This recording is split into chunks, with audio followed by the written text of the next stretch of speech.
जय श्रीमन्नारायण।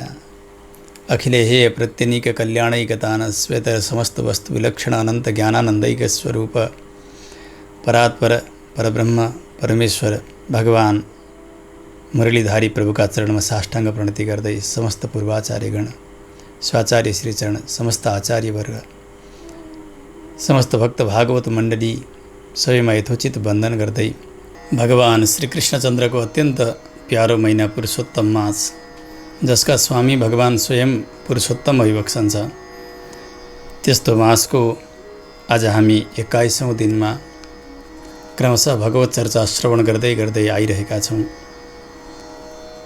श्री बृहन्नारदीय पुराण अन्तर्गतको पुरुषोत्तम मास महात्म्य जसलाई धारावाहिक रूपमा सुन्दै आइरहेका छौँ। आज 21औं अध्यायको पाठ अनि त्यसको कथा सारलाई श्रवण गर्नेछौँ। आउँ सर्वप्रथम मूल पाठलाई श्रवण गरौँ, तत्पश्चात हामी कथामा प्रवेश गर्नेछौँ। ओम श्री परमात्मने नमः। कृष्णाय वासुदेवाय हरये परमात्मने प्रणतक्लेशनाशाय गोविन्दाय नमो नमः। अथ एकविंशोऽध्यायः। वाल्मीकिरुवाच अनलोत्तारणं कृत्वा प्रतिमायास्ततः परं प्राणप्रतिष्ठां कुर्वीत ह्यन्यथा धातुरेव सा। अनलोत्तारणं कृत्वा प्रतिमायास्ततः परं प्राणप्रतिष्ठां कुर्वीत ह्यन्यथा धातुरेव सा। प्रतिमायाः कपोलौ द्वौ स्पृष्ट्वा दक्षिणपाणिना प्राणप्रतिष्ठां कुर्वीत तस्यां देवस्य वै हरेः। अकृतायां प्रतिष्ठायां प्राणानां प्रतिमासु च यथा पूर्वं तथा भागः स्वर्णादीनां न देवता। अन्येषामपि देवानां प्रतिमास्वपि पार्थिव प्राणप्रतिष्ठा कर्तव्या तस्यां देवत्वसिद्धये। पुरुषोत्तमबीजेन तद्विष्णोरित्यनेन च तथैव हृदयेऽङ्गुष्ठं दत्त्वा सस्वच्चमन्त्रवित्। एभिर्मन्त्रैः प्रतिष्ठां तु हृदयेऽपि समाचरेत्। अस्यै प्राणाः प्रतिष्ठन्तु अस्यै प्राणाक्षरन्तु च अस्यै देवत्वमर्चायै स्वाहेति यजुरीरयन्। मूलमन्त्रैरङ्गमन्त्रैर्वैदिकैरित्यनेन च प्राणप्रतिष्ठां सर्वत्र प्रतिमासु समाचरेत् अथवा नाममन्त्रैश्च चतुर्थ्यन्तैः प्रयत्नतः स्वाहान्तैश्च प्रकुर्वीत तत्तद्देवाननुस्मरन्। एवं प्राणान् प्रतिष्ठाप्य ध्यायेत् श्रीपुरुषोत्तमं श्रीवत्सवक्षसं शान्तं नीलोत्पलदलच्छविं त्रिभङ्गललितं ध्यायेत् सराधं पुरुषोत्तमं। देशकालौ समुल्लिख्य नियतो भाग्यतः शुचिः षोडशैरुपचारैश्च पूजयेत् पुरुषोत्तमम्। आगच्छ देवदेवेश श्रीकृष्ण पुरुषोत्तम राधया सहिताश्चात्र गृहाण पूजनं मम। श्रीराधिका सहित पुरुषोत्तमाय नमः आवाहनं समर्पयामि इति आवाहनं। नानारत्नसमायुक्तं कार्तस्वरविभूषितम् आसनं देवदेवेश गृहाण पुरुषोत्तम। श्रीराधिका सहित पुरुषोत्तमाय नमः आसनं समर्पयामि। गंगादिसर्वतीर्थेभ्यो मया प्रार्थनया हृतं तोयमेतत् सुखस्पर्शं पाद्यार्थं प्रतिगृह्यताम् इति पाद्यम्। नन्दगोपगृहे जातो गोपिका नन्दहेतवे गृहाणार्घ्यं मया दत्तं राधया सहितो हरे इत्यर्घ्यम्। गंगाजलं समानीतं सुवर्णकलशस्थितम् आचम्यतां ऋषिकेश पुराणपुरुषोत्तम इत्याचमनम्। कार्यं मे सिद्धिमायातु पूजिते त्वयि धातरि पञ्चामृतैर्मया नीतैराधिका सहितो हरे इति स्नानम्। पयोदधिघृतं गव्यं माक्षिकं शर्करां तथा गृहाणेमानि द्रव्याणि राधिकानन्ददायक इति पञ्चामृतस्नानम्। योगेश्वराय देवाय गोवर्धनधराय च यज्ञानां पतये नाथ गोविन्दाय नमो नमः इति आचमनम्। गंगाजलसमं शीतं नदीतीर्थसमुद्भवं स्नानं दत्तं मया कृष्ण गृह्यतां नन्दनन्दन इति पुनः स्नानम्। पीताम्बरयुगं देव सर्वकामार्थसिद्धये मया निवेदितं भक्त्या गृहाण सुरसत्तम इति वस्त्रम्। दामोदर नमस्तेस्तु त्राहि मां भवसागरात् ब्रह्मसूत्रं सोत्तरीयं गृहाण पुरुषोत्तम उपवीतम् आचमनम्। श्रीखण्डं चन्दनं दिव्यं गन्धाढ्यं सुमनोहरं विलेपनं सुरश्रेष्ठप्रीत्यर्थं प्रतिगृह्यतां चन्दनम् अक्षतास्तु सुरश्रेष्ठकुङ्कुमाक्ताः सुशोभिताः मया निवेदिता भक्त्या गृहाण पुरुषोत्तमम् इत्यक्षतान् माल्यादीनि सुगन्धीनि मालत्यादीनि वै प्रभो मया हृतानि पूजार्थं पुष्पाणि प्रतिगृह्यताम् इति पुष्पाणि। ततः अङ्गपूजा नन्दात्मजो यशोदायास्तनयः केशिसूदनः भूभारोत्तारकश्चैव ह्यनन्तो विष्णुरूपधृक् प्रद्युम्नश्चानिरुद्धश्च श्रीकण्ठः सकलास्त्रधृक् वाचस्पतिः केशवश्च सर्वात्मेति च नामतः पादौ गुल्फौ तथा जानो जघने चकटी तथा मेढ्रं नाभिं च हृदयं कण्ठं बाहुमुखं तथा नेत्रे शिरश्च सर्वाङ्गे विश्वरूपिणमर्चयेत् पुष्पाण्यादाय क्रमशश्चतुर्थ्यन्तैर्जगत्पतिं प्रत्यङ्गपूजां कृत्वा तु पुनश्च केशवादिभिः चतुर्विंशतिमन्त्रैश्च चतुर्थ्यन्तैश्च नामभिः पीताक्षतेन सहितं पीतचन्दनसंयुतं पुष्पमादाय प्रत्येकं पूजयेत् पुरुषोत्तमं वनस्पतिरसो दिव्यो गन्धाढ्यो गन्ध उत्तमः आगृहेयः सर्वदेवानां धूपोऽयं प्रतिगृह्यताम् इति धूपम्। त्वं ज्योतिः सर्वदेवानां तेजसां तेज उत्तमम् आत्मज्योतिः परं धाम दीपोऽयं प्रतिगृह्यताम् इति दीपम्। नैवेद्यं गृह्यतां देव भक्तिं मे ह्यचलां कुरु ईप्सितं मे वरं देहि परत्र च परां गतिम् इति नैवेद्यं। मध्ये पानीयम् उत्तरापोषणम् गङ्गाजलं समानीतं सुवर्णकलशे स्थितम् आचम्यतां ऋषिकेश त्रैलोक्यव्याधिनाशन इति आचमनम्। इदं फलं मया देव स्थापितं पुरतस्तव तेन मे सफलावाप्तिर्भवेत् जन्मनि जन्मनि इति श्रीफलं। गन्धकर्पूरसंयुक्तं कस्तूर्यादिसुवासितं करोद्वर्तनकं देव गृहाण परमेश्वर इति करोद्वर्तनम्। पूगीफलसमायुक्तं सकर्पूरं मनोहरं भक्त्या दत्तं मया देव ताम्बूलं प्रतिगृह्यताम् इति ताम्बूलम्। हिरण्यगर्भगर्भस्थं हेमबीजं विभावसोः अनन्तपुण्यफलदम् अतः शान्तिं प्रयच्छ मे इति दक्षिणाम्। शारदेन्दीवरश्यामं त्रिभङ्गललिताकृतिं नीराजयामि देवेशं राधया सहितं हरिम् इति नीराजनम्। रक्ष रक्ष जगन्नाथ रक्ष त्रैलोक्यनायक भक्तानुग्रहकर्ता त्वं गृहाणे मां प्रदक्षिणाम् इति प्रदक्षिणाम्। यज्ञेश्वराय देवाय तथा यज्ञोद्भवाय च यज्ञानां पतये नाथ गोविन्दाय नमो नमः इति मन्त्रपुष्पम्। विश्वेश्वराय विश्वाय तथा विश्वोद्भवाय च विश्वस्य पतये तुभ्यं गोविन्दाय नमो नमः इति नमस्कारम्। मन्त्रहीनेति मन्त्रेण क्षमाप्य पुरुषोत्तमं स्वाहान्तैर्नाममन्त्रैश्च तिलहोमो दिने दिने दीपः कार्यस्त्वखण्डश्च यावन्मासं च सर्पिषा पुरुषोत्तमस्य प्रीत्यर्थं सर्वार्थफलसिद्धये यस्य स्मृत्येति मन्त्रेण नमस्कृत्य जनार्दनं यदूनं तत्तु सम्पूर्णं विधाय विचरेत् सुखम्।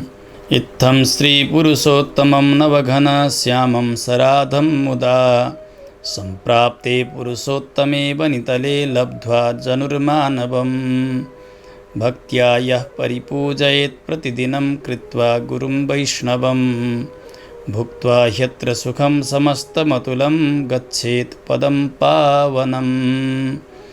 इत्थं श्रीपुरुषोत्तमं नवघनश्यामं सराधं मुदा सम्प्राप्ते पुरुषोत्तमे वनितले लब्ध्वा जनुर्मानवम्। भक्त्या यः परिपूजयेत् प्रतिदिनं कृत्वा गुरुं वैष्णवम् भुक्त्वा ह्यत्र सुखं समस्तमतुलं गच्छेत् पदं पावनम्। हरिः ओं तत्सत्। श्रीबृहन्नारदीयपुराणे पुरुषोत्तममासमाहात्म्ये श्रीनारायणनारदसंवादे दृढधन्वोपाख्याने पुरुषोत्तमपूजनविधिर्नाम एकविंशोऽध्यायः। श्रीहरये नमः। कृष्णाय वासुदेवाय हरये परमात्मने प्रणतक्लेशनाशाय गोविन्दाय नमो नमः। श्रीकृष्ण गोविन्द हरे मुरारे, हे नाथ नारायण वासुदेव, अनन्त वैकुण्ठ मुकुन्द कृष्ण गोविन्द दामोदर माधवेति।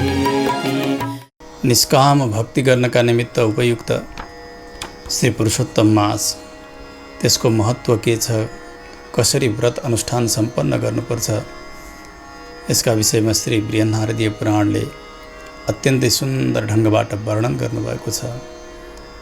फलश्रुतिसहित 31 अध्याय त्यसमा छन्। हामी पुरुषोत्तम मासको प्रारम्भबाटै प्रत्येक दिन एक एक अध्यायलाई श्रवण गर्दै गर्दै आयौँ। आज 21औं दिन महात्म्यको 21औं अध्यायको कथासारलाई श्रवण गर्नु पूर्व आजसम्म हामीले के श्रवण गऱ्यौँ 20 अध्यायसम्म आइपुग्दा यसको संक्षेप सारलाई हामी पहिले श्रवण गरौँ। त्यस पछाडि अगाडिका विषयवस्तुहरू सम्झनलाई सजिलो पर्दछ।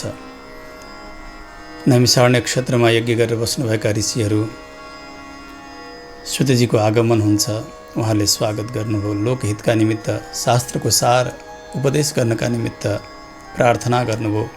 सूतजीले श्री नारदजी र भगवान नारायणको दिव्य संवाद सुनाउनुभयो, जसमा भगवान श्रीकृष्ण र पाण्डवहरूको संवाद प्रारम्भमा आउँछ।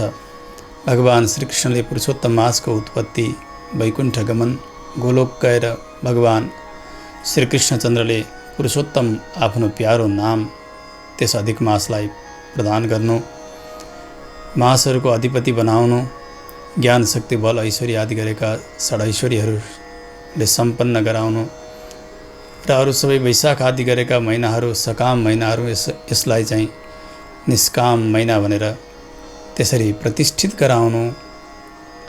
अनि त्यसको अनादर भएका कारण पूर्वजन्ममा द्रौपदीजीले गरेको अनादर, जति बेला उनी मेधा ऋषिकी छोरी थिइन्, मेधा काहीँ मेधावी काहीँ यसरी बताइन्छ ऋषिको नाम। ऋषि कन्या हुँदा उस समयमा दुर्वासा ऋषिको र पुरुषोत्तम मासको अनादर गरेका कारण भगवान शङ्करबाट वरदान प्राप्त गरेर 5 पति प्राप्त गरिन्। भारी कुर्राज सभाका बीचमा दुशासनले वस्त्र खिच्यो। त्यो कष्टमा मैले द्रौपदीको रक्षाका निमित्त केही विलम्ब गरेँ, त्यसमा कारण थियो पुरुषोत्तम मासको अवज्ञा। राजन, अब आउँदैछ तेस्रो महिना पुरुषोत्तम मास, तपाईँ भाइहरूसहित पत्नी द्रौपदीजी सहित यो अनुष्ठान गर्नुहोस्। पुरुषोत्तम मासमा तपाईँले कौरवहरूमाथि विजय प्राप्त गर्नुहुनेछ, गुमेको ऐश्वर्य प्राप्त गर्नुहुनेछ भनेर भगवानले आज्ञा गरेर जानुहुन्छ। पाण्डवहरूले त्यसै गर्नुभयो। पुरुषोत्तम मासमा अत्यन्तै निष्ठाका साथ भगवत आराधना गर्दै गर्दै उपवासका साथमा पुरुषोत्तम मास सम्पन्न गर्नुभयो।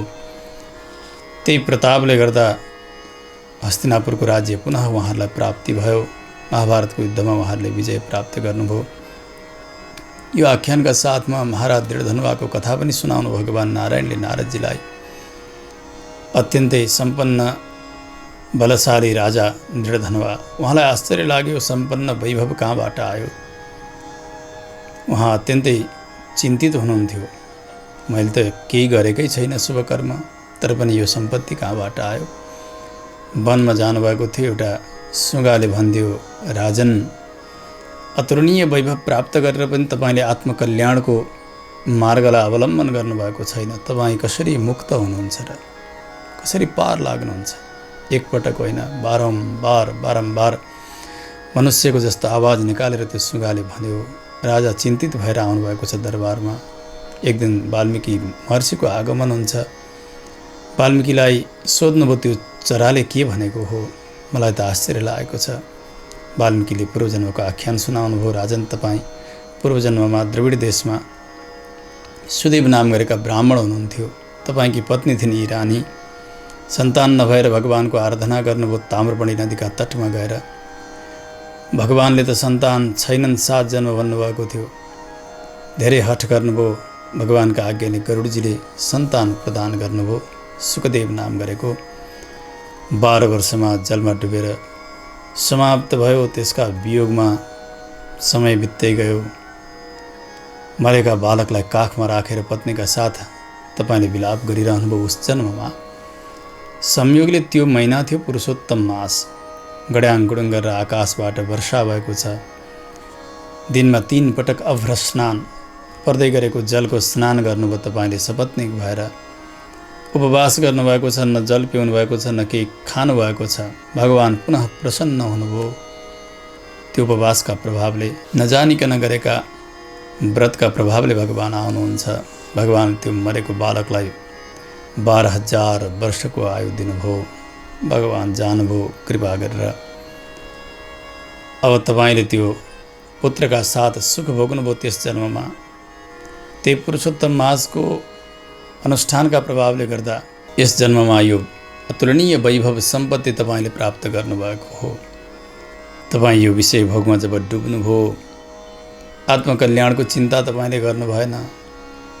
त्यही सुखदेव जो छोरो थियो पूर्वजन्ममा तपाईको, आज तपाईँ वनमा गएका समयमा त्यो सुगाको रूप बनाएर आएर तपाईलाई सम्झाउँदैछ, राजन तपाईँ अब आत्मकल्याणका लागि अगाडि बढ्नुहोस्।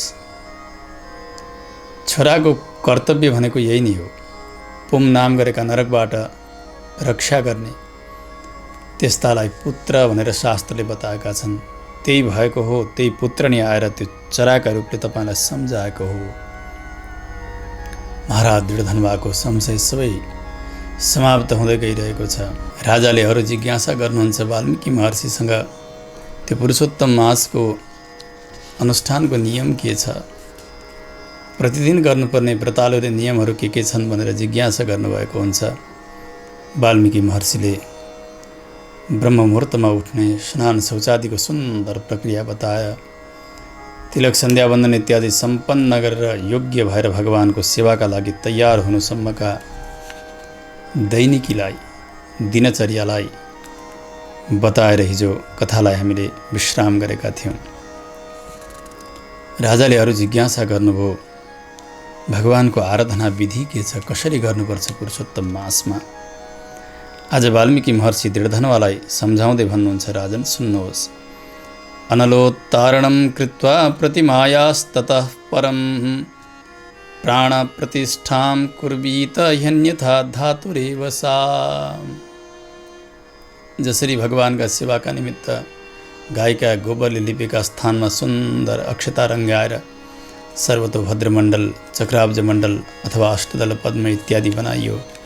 सुन्दर सुनको, चाँदीको अथवा ताम्रको कुनै एउटा घडा छिद्र नभएको त्यहाँ राखिएको छ। पल्लवहरू राखिएका छन्।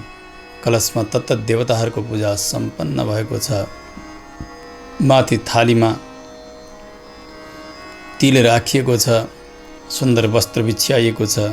अब त्यहाँ माथि भगवान श्री राधा सर्वेश्वरको सुन्दर सुनको प्रतिमा विराजमान गराउनु पर्दछ।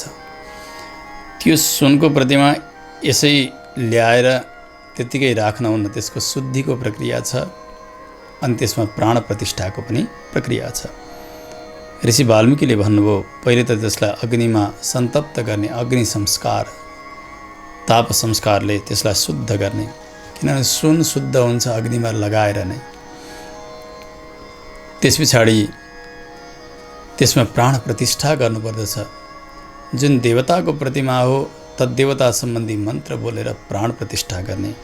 यदि प्राण प्रतिष्ठा गरिन्न भने त्यो प्रतिमा हुँदैन, त्यो एउटा धातु नै हुन्छ। कुन धातुबाट बनेको? सुनबाट बनेको हो भने सुनकै रूपले परिगणित हुन्छ। चाँदीबाट भने चाँदी, पित्तलबाट पित्तल, तामाबाट भने तामै। त्यो कोही देवता भनेर त्यसलाई बताइन्न, त्यो धातु नै हुन्छ यदि प्राण प्रतिष्ठा गरिएन भने। प्रतिमाका दुईपट्टि यसरी हातले समाउने, पहिले स्पृष्ट्वा दक्षिणपाणिना, अनि भगवानको त्यहाँ प्राण प्रतिष्ठा गर्ने। जहाँ जहाँ जुन जुन प्रकारका प्रतिमाका सङ्केतहरू छन् र जुन देवताका निमित्त बनाइएको हो तद् देवता सम्बन्धी मन्त्र बोलेर नै त्यहाँ प्राण प्रतिष्ठा गर्नुपर्दछ। केवल भगवानको मात्र होइन, अरू देवताको पनि प्रतिमाको प्रतिष्ठा यसै गरी गर्नुपर्दछ। प्राण प्रतिष्ठा कर्तव्य तस्याम देवत्व सिद्धये। तो धातुमा देवत्व ल्याउनका निमित्त नै प्राण प्रतिष्ठा गरिन्छ। भगवान श्री राधा सर्वेश्वर साक्षात् पुरुषोत्तमका रूपले आराधना गरिनुहुन्छ। यस महिनामा त्यस प्रतिमामा पुरुषोत्तम मन्त्रको बीज त्यसद्वारा पनि प्रतिष्ठा गरिन्छ। अनि तद्विष्णोरित्यनेन च ओम तद्विष्णोः परमं पदं सदा पश्यन्ति सूरयः दिवीव चक्षुरा तदम्। यस मन्त्रद्वारा पनि त्यहाँ भगवानलाई विराजमान गराइन्छ प्राण प्रतिष्ठाद्वारा त्यस प्रतिमामा। त्यसै गरी हृदय अङ्गुष्ठम दत्वा, हृदय स्थानमा औँलो लगाएर, त्यसमा पनि बुढी औँलो दाहिने हातको लगाएर त्यो मन्त्रलाई उच्चारण गर्नुपर्दछ। यी मन्त्रहरूद्वारा प्राण प्रतिष्ठा गर्ने हृदयमा त्यो प्रतिमामा स्वयं भगवान विराजित होइबक्सन्छ भन्ने भावले अस्यै प्राणाः प्रतिष्ठन्तु अस्यै प्राणाः क्षरन्तु च अस्यै देवत्वमर्चायै स्वाहेति यजुरीरयन्। यस प्रतिमामा भगवानका प्राणहरू आएर विराजित हौन्। यहाँ प्राणहरू विराजित भएर यहाँ भगवान आइबक्सियोस्।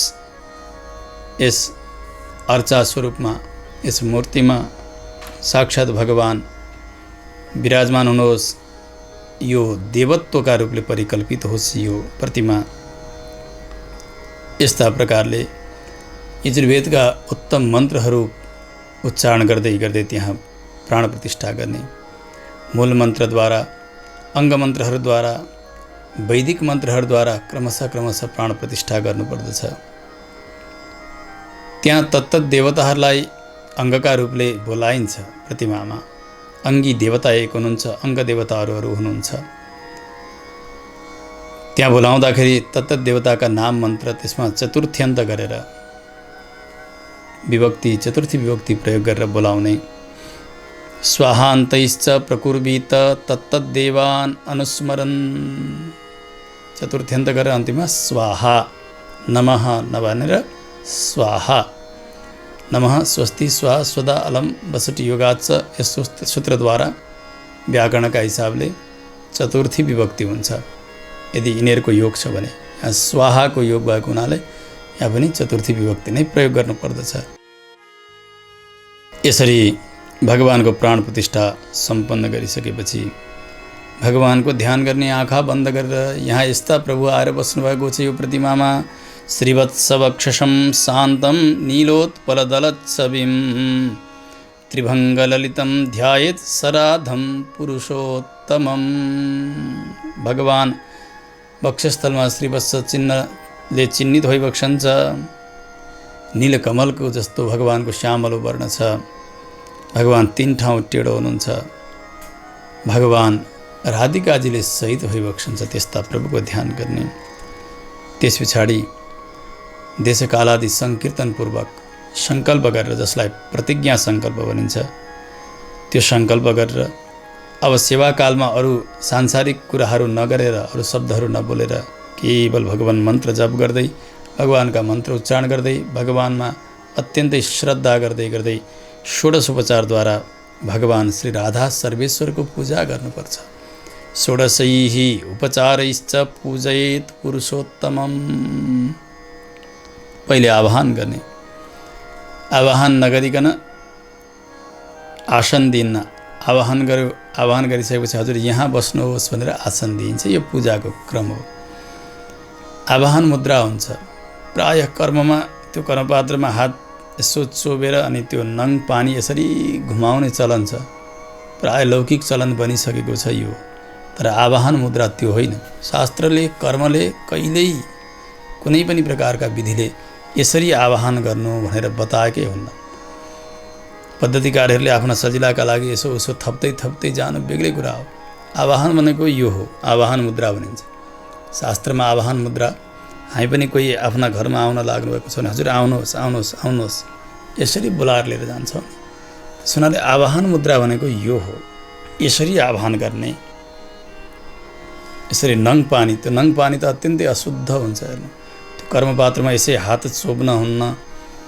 कर्मपात्र बनेको त्यो लोटा होस् अथवा त्यो बर्तन होस्, त्यसमा एउटा लामो कुसको कुर्च बनाउने, अनि त्यो कुर्चद्वारा नै त्यो कर्णपात्रको जल हातमा लिने, त्यो कुर्चका माध्यमद्वारा लिने र अनि सङ्कल्प इत्यादि गर्नुपर्दछ। यो उत्तम विधि हो सेवाका लागि। अनि त्यो नङ पानी चलायो अनि अन्तिममा फेरि शान्ति गरिदिनु गुरु भनेर भन्छन्। अनि त्यही अघि चोबिरहेको त हात चोप्दा गरेको पानीले अनि गुरु देउ हो शान्ति अन्तरिक्षको शान्ति सुरु गर्नुहुन्छ। त्यसो गर्न हुन्न। त्यो कर्णपात्रभित्र यसरी हात चप्प चोब्न हुन्न। त्यो त्यहाँको जल चलाउनका निमित्त एउटा लामो कुशको कुर्च बनाउने, त्यो कुर्चद्वारा नै त्यहाँको जल लिने। त्यहाँ सबै चिज परेको छ। त्यहाँ जल परेको छ, तिल परेको छ, जौ परेको छ, कुश परेको छ, पुष्प, अक्षता, चन्दन, आवश्यक जति पनि सामग्री हुन् कर्णपात्र विधानका लागि ती सबै त्यहाँ परिसकेका छन्। त्यहाँबाट जल मात्रै लिए पनि त्यो कुश लिए बराबरै हुन्छ। कुशै लिनुपर्छ भनेर जहाँ वाक्यावली आउँछ, टुक्रा बनाएर राखिएको कुश अलग्गै कुनै पात्रमा हो, त्यो एउटा कुशको टुक्रो त्यहाँबाट लिने, यहाँबाट जल उगाएर यहाँ लगाउने। यसरी सङ्कल्प गर्नुपर्छ। यो उत्तम कर्मको विधान हो। र आवाहन गर्दा यसरी पानी घुमाउन हुन्न। यसरी जो आवाहन र प्रदक्षिणा भनेर यसो गरिन्छ नि, यो प्रक्रिया ठिक छैन। आवाहन गर्दा यो आवाहन मुद्रा हेर्नुहोला, आगमादि शास्त्रमा आवाहन मुद्रा कुन हो, प्रतिमा मुद्रा कुन हो, स्वागत मुद्रा कुन हो, प्रार्थना मुद्रा कुन हो, यी अनेक मुद्राहरू शास्त्रमा बताइएका छन्। त्यही अनुसारले यहाँ गर्नुपर्दछ। त्यस कारणले आवाहन मुद्रा देखाउने भगवानलाई यसरी त्यो प्रतिमामा यसरी आवाहन गर्नुपर्दछ। आगच्छ देवदेवेश श्रीकृष्ण पुरुषोत्तम राधया सहितश्चात्र गृहाण पूजनम मम।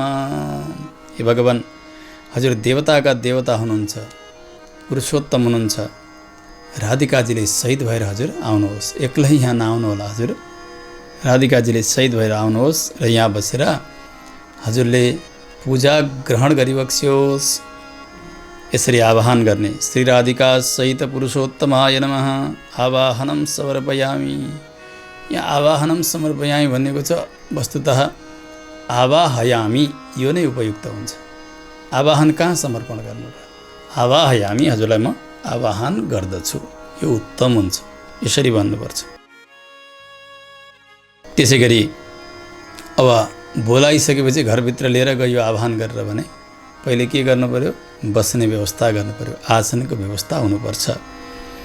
आसन समर्पण गर्ने, भगवानलाई आसन समर्पण गर्दा यदि सुवर्ण रत्न इत्यादिको आसन छ भने त्यो समर्पण गर्ने, छैन भने तुलसीको आसन समर्पण गर्नुपर्दछ। भगवान तुलसीमा बस्न रुचाउनुहुन्छ। त्यस कारणले भगवान विष्णुपरक जति पनि सेवा पूजा हुन्छन् त्यसमा कुनै चिजको कमी भयो भने तुलसी राख्नु। रत्न सिंहासनम परिकल्पयामि भनेर तुलसी राख्नु भने त्यो साक्षात् भगवानका लागि रत्नको सिंहासन बराबर हुन्छ। छ रत्नकै सिंहासन राखिदिनुहोस्, छैन भने तुलसी अर्पण गरिदिने, तुलसीको आसन राखिदिने। नाना रत्न समायुक्तम कार्तस्वर विभूषितम आसनम देवदेवेश गृहाण पुरुषोत्तम। अनेक रत्न जडित यो आसन तयार गरिदिएको छु प्रभु, हजुर यहाँ बसी बक्स्योस्। भगवानलाई आसन प्रदान गरियो। श्री राधिका सहित पुरुषोत्तमाय नमः आसनम समर्पयामि।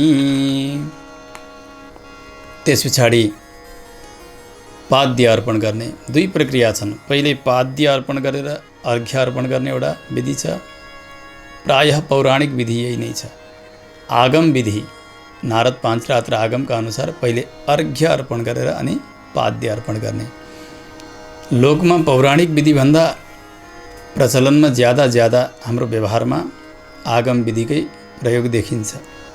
जस्तो कि कोही कन्यादान गर्ने समय भयो, गोडा धुने भन्छौँ हामी, त्यस समयमा ती बेहुली र बेहुला उनीहरूको त्यो गोडा धुने समयमा पहिले के गरिन्छ? हातमा जल लिएर उनीहरूको हात यसरी पुछिन्छ। हात पुछेर अनि त्यस पछाडि गोडा धोइन्छ। यो के गरेको हो? हातमा अर्घ्य प्रदान गरिएको हो, यसलाई हस्तार्घ्य भनिन्छ। त्यस पछाडि अनि चरण धोएको चाहिँ यसलाई पाद्य भनिन्छ। त्यस कारणले व्यवहारमा पनि प्रायः यही गरेको हुनाले पहिले अर्घ्य अर्पण गरेर त्यस पछाडि पाद्य अर्पण गर्ने यो आगम विधिले बताउँछ। पौराणिक विधिमा कहिले पाद्यलाई पहिले गरेर अर्घ्यलाई पछाडि अर्पण गर्ने यस्तो विधि छ। यी दुवै प्रक्रिया शास्त्रीय प्रक्रिया हुन्। आफ्ना गुरु परम्परा अनुसार, आचार्यका आज्ञा अनुसार जसरी भगवानको सेवा गर्न जानिएको छ त्यही प्रक्रियालाई लिएर यी दुई मध्ये एउटा विधिलाई लिएर सेवा गर्नुपर्छ।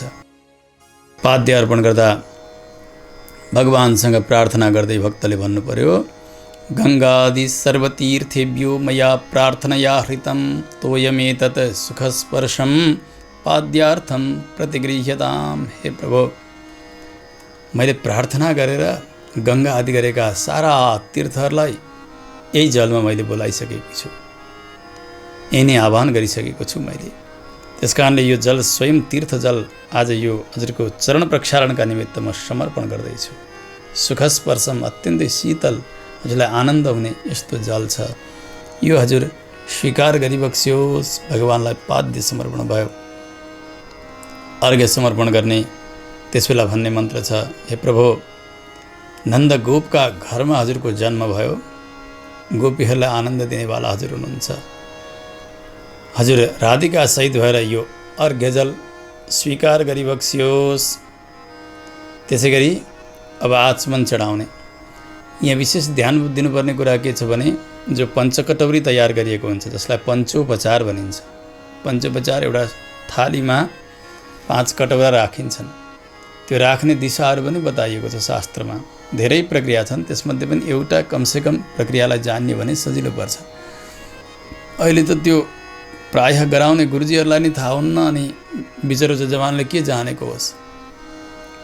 उसले त यो अर्घ्य हो, यो पाद्य हो, आचमन हो भनेर लामो गरी दुनामा 5 ठाउँ त्यो सामग्री राखेको हुन्छ।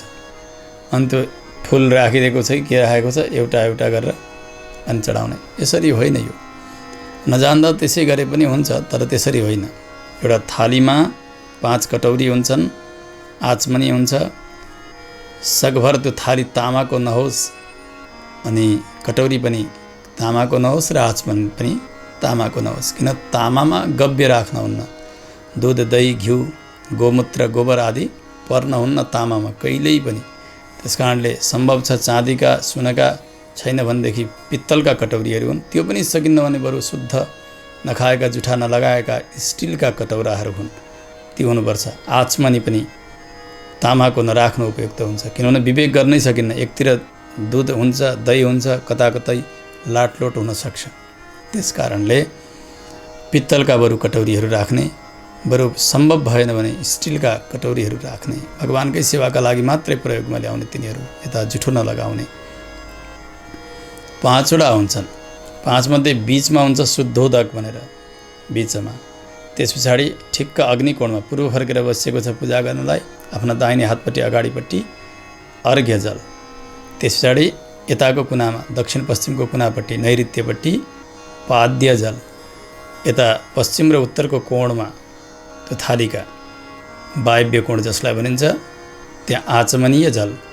त्यस पछाडि ईशान कोणमा, उत्तर र पूर्वका बिचमा त्यो ईशान कोणमा त्यहाँनिर स्नानीय जल, स्नान गर्ने जल। अनि बिचमा शुद्धोदक, शुद्ध जल राख्ने।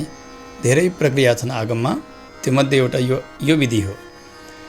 अनि त्यो बिचको जो शुद्धोदक हुन्छ त्यसमा आचमनी राखिदिने पहिले। अब अर्घ्य चढाउने बेलामा त्यहाँबाट त्यो आचमनी उठाएर त्यो अर्घ्यको कटौरीको जल एक पटक भगवानलाई समर्पण गर्ने। हस्तयोः अर्घ्यम समर्पयामि। त्यस पछाडि थपक्कै फेरि त्यो शुद्ध जो कटौरी हुन्छ, शुद्धोदक जहाँनिर बिचमा राखिएको छ त्यहाँ ल्याएर त्यसलाई चोप्नुपर्छ, त्यो आचमनीलाई, त्यो शुद्ध गरेको, पखालेको। त्यस पछाडि फेरि यतापट्टि त्यसदेखि दोस्रो यता जो नैऋत्य कोणपट्टिको हुन्छ त्यसमा ल्याएर त्यो आचमनीले उगाएर 2 पटक पाद्य समर्पण गर्ने। पादयोः पाद्यम समर्पयामि। त्यस पछाडि फेरि त्यो आचमनीलाई फेरि बिचको कटौरीमा फेरि चोप्नु पर्दछ शुद्ध गर्नका लागि। किनभने हात धोएका जल, गोडा धोएका जल फेरि त्यसले आचमन गरिँदैन। त्यसकारणले त्यो प्रत्येकचोटि चढाउँदै शुद्ध गरिँदैछ। अग्निकोण जो आग्नेय कोण हो त्यसबाट प्रारम्भ गरिएको छ, त्यहाँबाट एकचोटि अर्घ्य चढायौँ, हामीले शुद्ध गऱ्यौँ, बिचमा ल्याएर त्यस पछाडि फेरि यतापट्टि नैऋत्य कोणमा आएको पाद्य जल त्यसलाई 2 पटक भगवानलाई चढायौँ, फेरि शुद्ध गऱ्यौँ। यता वायव्य कोणमा आएपछि आचमन, त्यो आचमन 3 पटक गराइन्छ। मुखे आचमनीयम समर्पयामी 3 पटक आचमनीयम जल चढायौँ हामीले। त्यस पछाडि फेरि बिचमा ल्याएर शुद्ध गरियो। अब पानी पिएका पानीले पनि नुहाइँदैन नि त, त्यसो हुनाले त्यो शुद्ध गर्नु परेको हो। अब भगवानलाई स्नान गराउने बेला अब सर्वाङ्गे स्नानियम समर्पयामी, यता इशानपट्टिको कोणमा जो छ उत्तर र पूर्वको त्यो कोण, त्यतापट्टि थालीमा त्यहाँ राखिएको जो हो त्यसलाई उठाएर 1 पटक स्नानीय जल चढाउने। त्यस पछाडि फेरि बिचमा ल्याएर शुद्धोदकम समर्पयामी भनेका बेलामा त्यो बिचको कटौराको जल समर्पण गर्ने। अर्घ्य 1 पटक चढाइन्छ अनि शुद्ध गरिन्छ। पाद्य 2 पटक चढाइन्छ अनि शुद्ध गरिन्छ। अनि आचमनीयम 3 पटक चढाइन्छ, शुद्ध गरिन्छ। स्नानीय 1 पटक चढाइन्छ, शुद्ध गरिन्छ। अनि शुद्धोदक पनि 1 पटक समर्पण गरिन्छ। यसरी गर्नुपर्छ। यो हो पञ्चोपचार सेवा। अनि भगवान त्यहाँ प्रतिमामा हुनुहुन्छ, त्यहीँ लगेर पानी यसै खन्याउने होइन। त्यसो गर्ने बित्तिकै हेरि नसक्नुहुन्छ। त्यहाँ पनि एउटा दुनो अथवा एउटा कटौरो राखिएको हुन्छ। भगवानलाई यो मैले अर्घ्य चढाएँ भन्ने भाव गरेर त्यस कटौरामा त्यो जल राखिदिने। पाद्यको जल पनि त्यसैमा राखिदिने। आचमनीय जल, स्नानीय जल त्यो भरे तीर्थ बन्दछ त्यो। त्यस कारणले एउटा कटौरो राख्ने अथवा दुनो राख्ने, थाली राख्ने। त्यो गरिएको आचमन जल भगवानलाई देखाउँदै त्यो भावनाद्वारा भगवानलाई मैले यो हात धुवाइदिएको, यो चरण धुवाइदिएको, यो आचमन गराएको, यो स्नान गराएको, यो शुद्धोदक अर्पण गरेको भन्ने भाव गर्दै त्यो कटौरामा त्यो जल राख्दै जानुपर्छ। भगवानलाई देखाउँदै राख्दै, भगवानलाई देखाउँदै राख्दै। यो हो तरिका। यसरी अब अर्घ्य, पाद्य र आचमन समर्पण गरियो। आचमनका लागि पनि प्रभु मैले गङ्गाजलम समानीतम सुवर्ण कलशस्थितम आचम्यताम ऋषिकेश पुराण पुरुषोत्तम, स्वयं गङ्गाजीलाई मैले बोलाएर यस कलशमा ल्याएको थिएँ। त्यही जल हो यो आचमनीय जल। यो हजुरलाई म समर्पण गर्दैछु, स्वीकार गरिबक्सियोस्।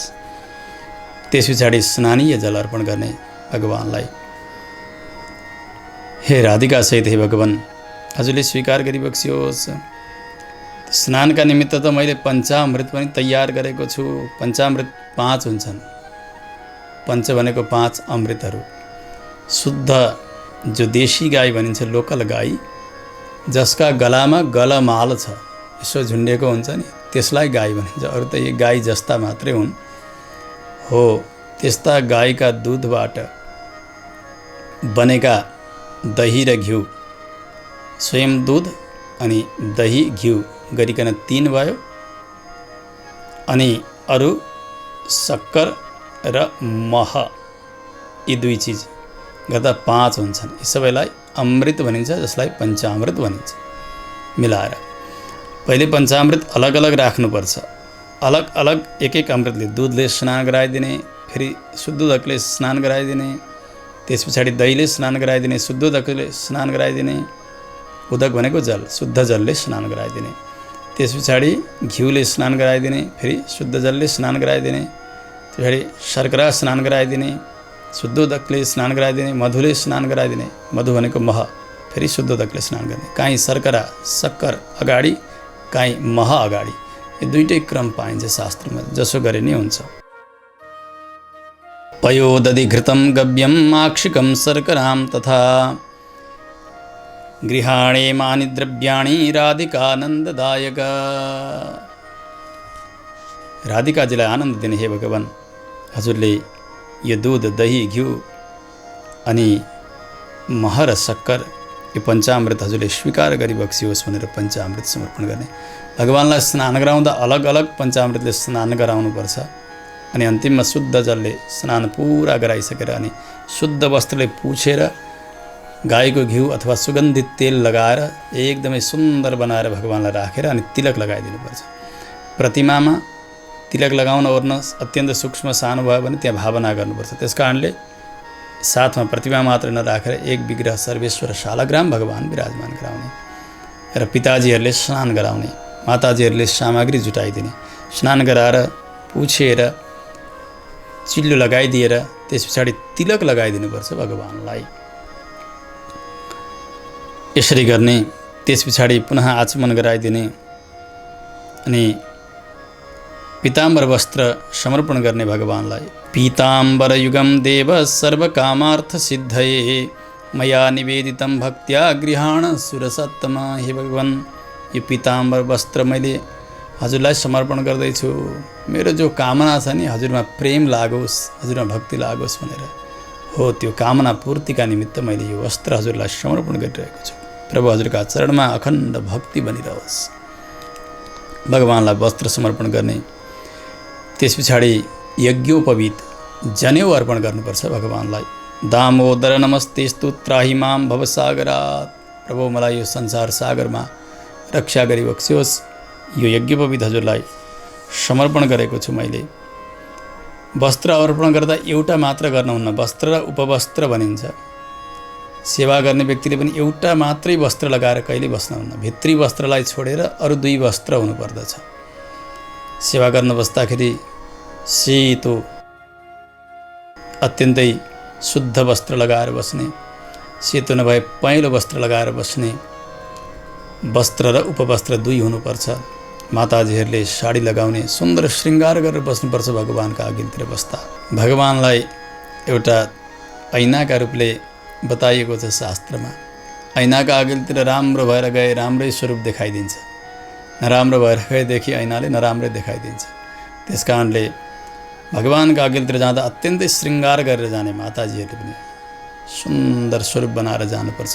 पहेँलो लगाउने, रातो लगाउने, आफ्नो योग्यता क्षमता अनुसार पवित्र वस्त्र लगाएर श्रृङ्गार गरेर, निधार खाली नगरेर तिलक लगाएर भगवानका अघिल्तिर सेवामा बस्नुपर्छ। भगवानलाई पनि वस्त्र उपवस्त्र समर्पण गरियो।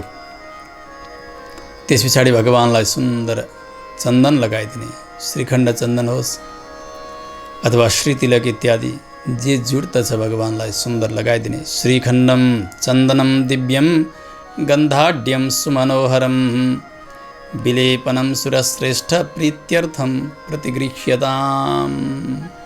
श्रीखण्ड चन्दन अत्यन्त दिव्य छ, गन्धाढ्यम अति सुगन्धी छ प्रभु, मनलाई पनि हरण गर्नेवाला।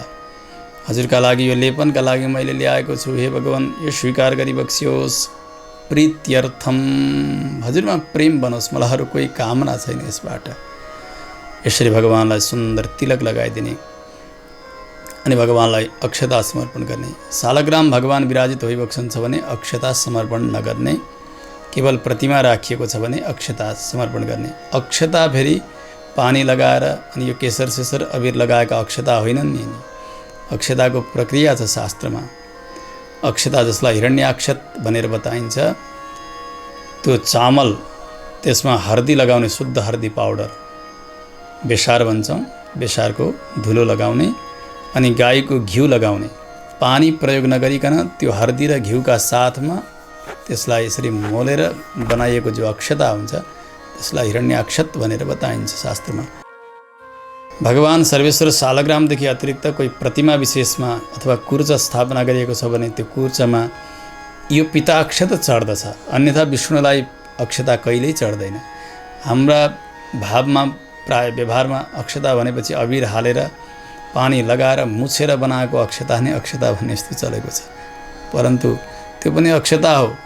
त्यो एकपटक प्रयोग गरिन्छ, तद्देवतालाई प्रयोग गरिन्छ, भगवानलाई अर्पण हुँदैन त्यो अक्षता।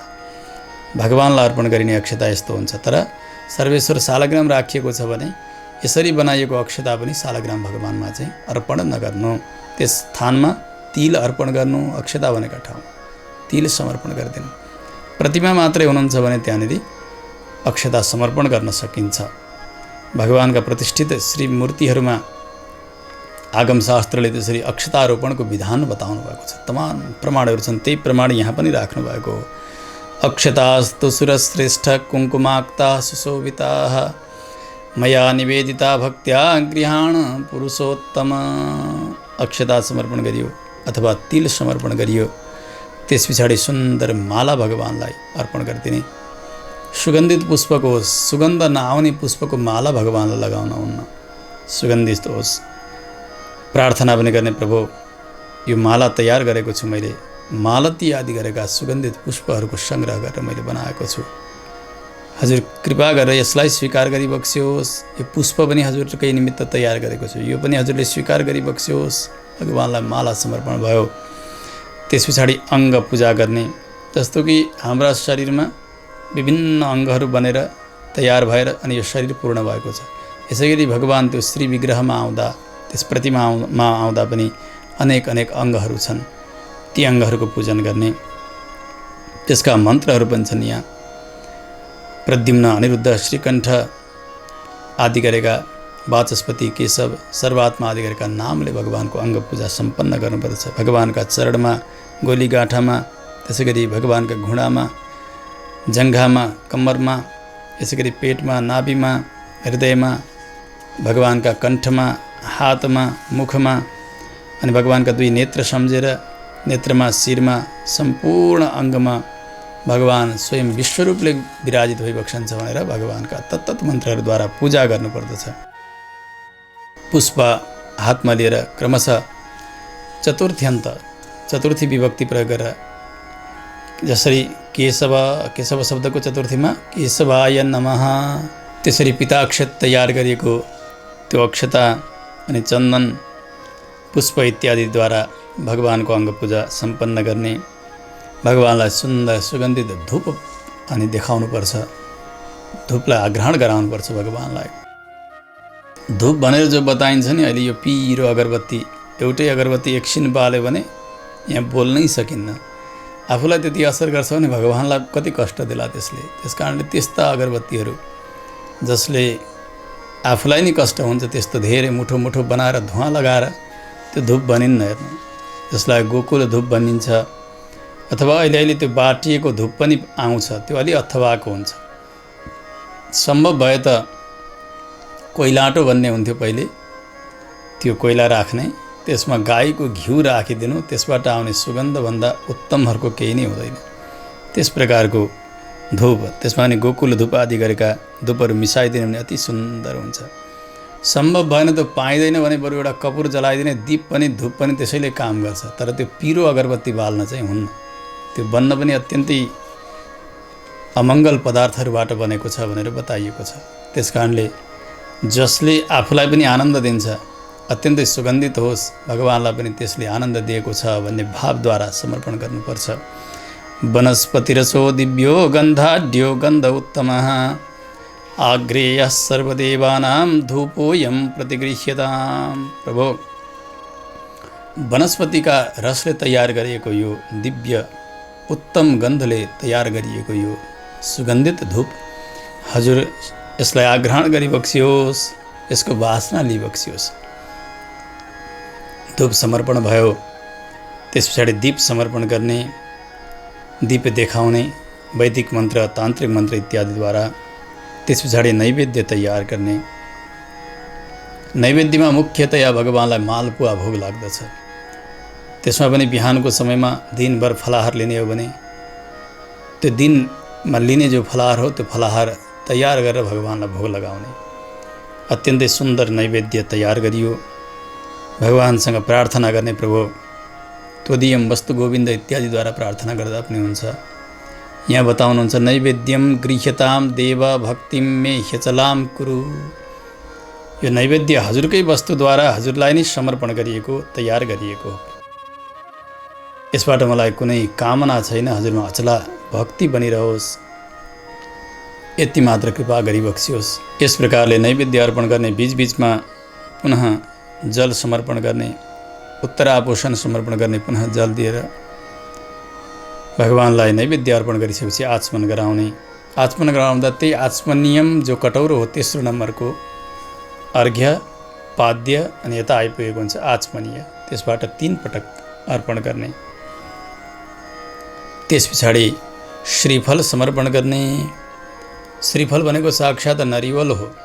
त्यो सम्भव भएन भने जो ऋतुमा जुन फलेको छ, जुन महिनामा, जुन समयमा पुरुषोत्तम मास पर्न गएको छ, त्यसबेला प्रसिद्ध जो फल हो त्यही फल समर्पण गर्नुपर्छ। त्यस पछाडि करोद्वर्तन भनिन्छ। गन्ध र कर्पूर, चन्दन र कपुर इत्यादि मिलाएर, कस्तुरी आदि गरेका सुगन्धित इत्यादि हातमा लेपन गरेर त्यसले भगवानलाई अत्यन्तै सुगन्धी बनाएर लेपन गरिदिने त्यो प्रतिमामा, त्यसलाई करोदवर्तन भनिन्छ, त्यो समर्पण गर्ने। त्यस पछाडि प्रभुलाई ताम्बूल समर्पण गर्ने अनि दक्षिणा समर्पण गर्ने। त्यस पछाडि निराजन आरती गर्ने। शारदेन्दीवरश्यामं त्रिभङ्गललिताकृतिं निराजयामि देवेशं राधया सहितं हरिं। त्यो आरती गरेका समयमा भगवानसँग भन्नुपर्छ, प्रभु साक्षात् शरदकालमा हुने कमल पुष्प समान हजुरको श्यामलो वर्ण छ। त्यस्ता निधारमा अनेक प्रकारका रेखाहरू छन्। हजुरको श्री विग्रह पनि 3 ठाउँ टेढो छ। यस्ता प्रभुलाई म आराधना गर्दैछु आरती समर्पण गरेर भनेर भगवानको आराधना गर्ने आरतीद्वारा। त्यस पछाडि प्रदक्षिणा गर्ने। प्रदक्षिणा भनेको घुम्नु पर्दछ। अघि नै बताइयो कि त्यो नङ पानीलाई अत्यन्तै अशुद्ध भनिएको छ शास्त्रमा। फेरि कर्मपात्रमा यसो नङ चोबेर अनि यसो नङ पानी यसरी भगवानको वरिपरि छर्ने होइन, घुम्ने, वरिपरि परिक्रमा गर्ने। परिक्रमा गर्ने ठाउँ छैन भने मनद्वारा म परिक्रमा गर्दैछु भनेर भगवानका नाम लिएर परिक्रमाको भाव गर्ने। त्यो प्रदक्षिणा भनेर त्यसरी पानी घुमाउन हुन्न। रक्ष रक्ष जगन्नाथ रक्ष त्रैलोक्यनायक भक्तानुग्रहकर्ता त्वं गृहाणे मां प्रदक्षिणाम। प्रभु हजुर मेरो रक्षा गरिबक्स्योस्, किनभने हजुर जगन्नाथ हुनुहुन्छ, म जगत अन्तर्गत छु। तिनै लोकका हजुर नायक भइबक्सन्छ, भक्तहरूमाथि अनुग्रह गर्नेवाला हुनुहुन्छ। त्यस कारणले मैले गरिएको यो परिक्रमालाई, प्रदक्षिणालाई हजुरले स्वीकार गरिबक्स्योस्। त्यस पछाडि हातमा पुष्पाञ्जली दिने, तुलसी पुष्प इत्यादि लिएर प्रार्थना गर्ने। प्रभु हजुर यज्ञेश्वर हुनुहुन्छ, देवता हुनुहुन्छ, हजुरबाट यज्ञ प्रकट भएको छ अनि यज्ञबाट प्रकट हुने पनि हजुर नै हुनुहुन्छ। यज्ञका अधिपति हजुर हुनुहुन्छ। यस्ता गोविन्द भगवानलाई म बार बार वन्दना गर्दछु भनेर त्यो मन्त्र पुष्प समर्पण गर्ने अनि भगवानलाई नमस्कार गर्ने। विश्वेश्वराय विश्वाय तथा विश्वोद्भवाय च विश्वस्य पतये तुभ्यं गोविन्दाय नमो नमः। हे विश्वका ईश्वर, विश्वकै रूपले रहने हे विराट, विश्व जसबाट प्रकट भएको छ त्यस्ता प्रभु विश्वका पति हे गोविन्द हजुरलाई बार बार वन्दना छ। त्यस पछाडि क्षमा प्रार्थना गर्ने भगवानसँग। आफ्नो सेवाकालमा भएका त्रुटिहरू हुन्छन्, त्यो त्रुटिका समयमा यहाँ जो पुष्पाञ्जली गरिएको हुन्छ, पुष्पाञ्जली गरिसकेपछि भगवानका प्यारा नामद्वारा सम्भव भए 1000 नामद्वारा भगवानलाई तुलसीद्वारा पुष्पद्वारा अर्चना गर्ने। सम्भव भएन भने 108, त्यो पनि सम्भव भएन भने कमसेकम केशवादी 24 नामद्वारा भगवानका अनि लक्ष्मीजीका पनि 12 नामद्वारा अर्चना गर्ने। त्यस पछाडि भगवानसँग साष्टाङ्ग गरेर क्षमा याचना गर्नुपर्दछ। मन्त्रहीनम क्रियाहीनम भक्तिहीनम सुरेश्वर आदि मन्त्रहरू छन्। प्रभु मसँग न मन्त्र शुद्ध छ, न भक्ति छ मसँग, न कर्म मसँग शुद्धता रह्यो, सबै हजुरले नै पुरा गरिबक्स्योस्, प्रसन्न भइबक्स्योस् भनेर भगवानसँग प्रार्थना गर्ने। अनि सम्भव हुन्छ भने प्रत्येक दिन तिलको हवन गर्नुपर्छ अग्निमा, अग्निकुण्डमा। स्वाहान्तैर नाम मन्त्रैश्च, अन्तिममा स्वाहा भनेर नाम मन्त्र भनिन्छ। भगवान पुरुषोत्तमको बीज मन्त्र राधिका सहिताय पुरुषोत्तमाय स्वाहा, यस मन्त्रद्वारा गरे पनि हुन्छ। अथवा नाम मन्त्रको अर्थ आचार्यले गर्नुभएको छ साक्षात् श्री विष्णु सहस्रनाम। यस्ता मन्त्रद्वारा प्रत्येक दिन तिलको हवन पनि गर्न सकिन्छ। त्यस पछाडि विशेष रूपले अखण्ड दीप पुरुषोत्तम मासमा बालिन्छ घिउद्वारा। घिउ राख्दाखेरि तामाका दियामा राख्नुहुन्न, त्यो पहिले पनि बताइसकिएको छ। भगवानसँग प्रार्थना भयो। अन्तिममा भने प्रभु सर्वम सम्पूर्णताम याति सद्यो वन्दे तमच्युतम, सबै प्रकारको अपूर्णतालाई पूर्ण गर्ने हजुर नै हुनुहुन्छ। हजुरका नाम जप तप इत्यादि कर्ममा भएका जति पनि त्रुटिहरू छन् मबाट भएका, त्यसलाई पूर्ण गरिबक्स्योस् भनेर भगवानसँग क्षमा याचना गरियो। यसरी भगवान श्री पुरुषोत्तम जो पर्न लागेका मेघका जस्ता श्यामलो वर्ण हुनुहुन्छ, राधाजीले सहित भएका हुनुहुन्छ, त्यस्ता भगवान श्री पुरुषोत्तमको आराधना पुरुषोत्तम महिनामा अवश्य पनि गर्नुपर्दछ। यो मानव जन्म लिएर यस भारतवर्षमा जन्म लिएका भक्तले भक्तिपूर्णतया भगवानको पूजा गर्ने प्रतिदिन त्यसका लागि आचार्य चाहिँ वैष्णव गुरुलाई बनाउनु पर्दछ। कृत्वा गुरुम वैष्णवम, पुरुषोत्तम मासका लागि आवश्यक कालक्षेप कथा अथवा यो सेवा पूजा विधान सबै गराउनका लागि वैष्णव गुरु नै राख्नु पर्दछ।